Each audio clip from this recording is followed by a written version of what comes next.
প্রিয় দর্শক, স্বাগত জানাচ্ছি সারাদিনের সংবাদে প্রতিদিনের আয়োজন রাত 11টার শীর্ষ সংবাদে। সারা বিশ্বের গুরুত্বপূর্ণ সব সংবাদের শিরোনাম জেনে নিন শুরুতেই। বিজয়ের মাসে বিপ্লবীর বিদায়, স্বামীর পাশে চিরঘুমে বেগম জিয়া। খালেদা জিয়ার আদর্শ বাংলাদেশ ভারত সম্পর্ক জোরদারে পথ নির্দেশক হবে বললেন জয়শঙ্কর। লিখে নিন, এবার পশ্চিমবঙ্গে আমাদেরই সরকার বললেন অমিত শাহ।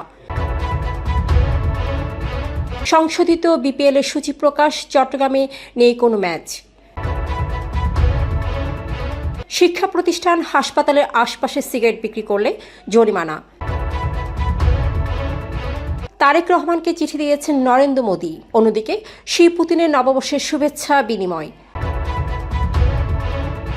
19 জেলায় বইছে শৈত্যপ্রবাহ, সর্বনিম্ন তাপমাত্রা গোপালগঞ্জে। স্বর্ণের রেকর্ড মূল্য বৃদ্ধি, অলংকারের বিকল্পে ঝুঁকছেন ভারতীয়রা। চলতি বছর মব সন্ত্রাসে নিহত 197 জন, ঢাকায় সর্বাধিক। অন্যদিকে চলতি বছর 381 সাংবাদিক নির্যাতন ও হয়রানির শিকার, হত্যা 3। মুদ্রার রেকর্ড পতন, ইরান জুড়ে টানা তৃতীয় দিন বিক্ষোভ চলছে। শুনছিলেন সংবাদ শিরোনাম, এবারে বিস্তারিত। ফ্যাশন ব্র্যান্ড মানে আর্ট। সাবেক প্রধানমন্ত্রী ও বিএনপি চেয়ারপারসন খালেদা জিয়া জনসমক্ষে দুবার কেঁদেছিলেন। জিয়াউর রহমানের মরদেহ ঢাকায় আনার সময় ও সেনানিবাসের বাড়ি থেকে উচ্ছেদের দিনে। নির্যাতনের মাঝেও তিনি ছিলেন অবিচল। বিজয়ের মাস ডিসেম্বরে তিনি ইন্তেকাল করেন এবং স্বামীর পাশে শায়িত হন। বুধবার বিকেল 3:04 জাতীয় সংসদের দক্ষিণ প্লাজায় তার জানাজা অনুষ্ঠিত হয়। জানাজায় তারেক রহমান সহ পরিবার, বিএনপি নেতারা ও বিদেশি অতিথিরা উপস্থিত ছিলেন। সাবেক প্রধানমন্ত্রী খালেদা জিয়ার আদর্শ ও মূল্যবোধ বাংলাদেশ ভারত সম্পর্ক উন্নয়নে পথ নির্দেশক হবে বলে আশা প্রকাশ করেছেন ভারতের পররাষ্ট্রমন্ত্রী এস জয়শঙ্কর। বুধবার বিকেলে জাতীয় সংসদ ভবনে বিএনপির ভারপ্রাপ্ত চেয়ারম্যান তারেক রহমানের সঙ্গে সাক্ষাৎ শেষে তিনি ফেসবুকে একথা জানান। সাক্ষাতে জয়শঙ্কর তারেক রহমানের হাতে ভারত সরকারের শোকবার্তা ও প্রধানমন্ত্রী নরেন্দ্র মোদীর ব্যক্তিগত চিঠি তুলে দেন। পশ্চিমবঙ্গে 2026 সালের বিধানসভা ভোটে বিজেপির লড়াই যে এবার সরাসরি ক্ষমতা দখলের, তা স্পষ্ট করে দিলেন কেন্দ্রীয় স্বরাষ্ট্রমন্ত্রী অমিত শাহ। বুধবার কলকাতায় দলীয় বৈঠক ও কর্মী সম্মেলন থেকে তার ঘোষণা, মনে লিখে রাখুন, আমাদের সরকার হবে, লক্ষ্য একটাই, 2000 আসন। কলকাতার সল্টলেক ও সায়েন্স সিটিতে একের পর এক বৈঠকে বিজেপির নেতা, বিধায়ক, সাংসদ ও কর্মীদের উদ্দেশ্যে শাহ কার্যত নির্বাচনী রোডম্যাপ বেঁধে দেন। তার বার্তায় স্পষ্ট, 2026-এর লড়াই আর শুধু তৃণমূল সরকার বিরোধী নয়, এটি বিজেপির অস্তিত্বের লড়াই। বিসিবি বিপিএল এর সংশোধিত সূচি প্রকাশ করেছে। নতুন সূচি অনুযায়ী গুরুত্বপূর্ণ ম্যাচ হবে মিরপুরে। পুরো আসর থেকে চট্টগ্রাম বাদ পড়েছে। খালেদা জিয়ার মৃত্যুতে স্থগিত 30 ডিসেম্বরের দুটি ম্যাচ 4 জানুয়ারি সিলেটে হবে। 12 জানুয়ারি পর্যন্ত সিলেটে খেলা চলবে, আর 15 জানুয়ারি থেকে টুর্নামেন্টের শেষ অংশের সব ম্যাচ হবে। শিক্ষা প্রতিষ্ঠান, হাসপাতাল, ক্লিনিক, খেলাধুলার স্থান ও শিশু পার্কের 100 মিটারের মধ্যে তামাক বিক্রিতে সর্বোচ্চ 5,000 টাকা জরিমানার বিধান রেখে রাষ্ট্রপতি ধূমপান ও তামাকজাত দ্রব্য ব্যবহার অধ্যাদেশ 2025 জারি করেছেন। মঙ্গলবার রাতে আইন মন্ত্রণালয় থেকে 2005 সালের আইন সংশোধন করে অধ্যাদেশটি জারি করা হয়। ভারতের পররাষ্ট্রমন্ত্রী এস জয়শঙ্কর খালেদা জিয়াকে শ্রদ্ধা জানাতে ঢাকায় এসে তার জানাজায় অংশ নেন এবং তারেক রহমানের সঙ্গে সাক্ষাৎ করে নরেন্দ্র মোদীর ব্যক্তিগত চিঠি ও ভারতের পক্ষ থেকে সমবেদনা জানান। তিনি বলেন, খালেদা জিয়ার আদর্শ ও মূল্যবোধ দ্বিপক্ষীয় অংশীদারিত্বে দিক নির্দেশনা দেবে।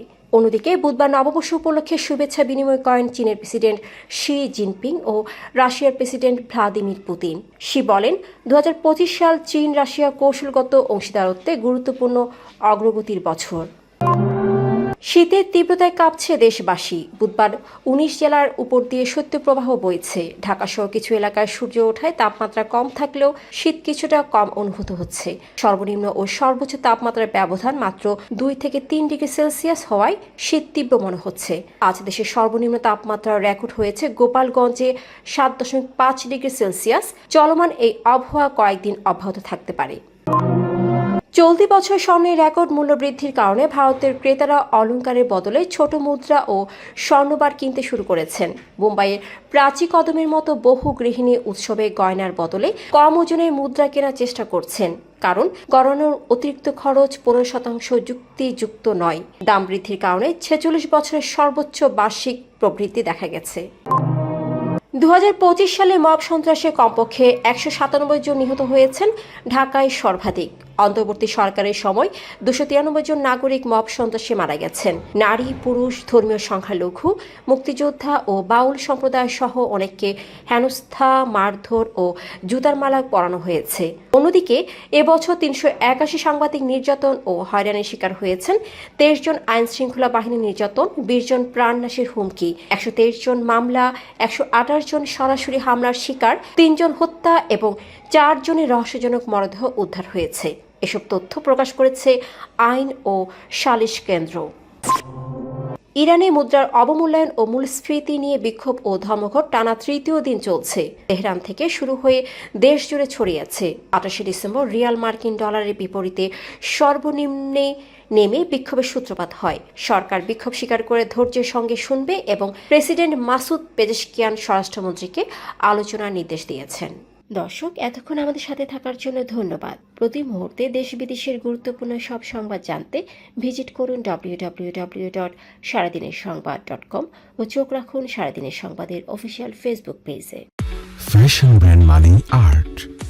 Men's, ladies and kids wear art. Be smart.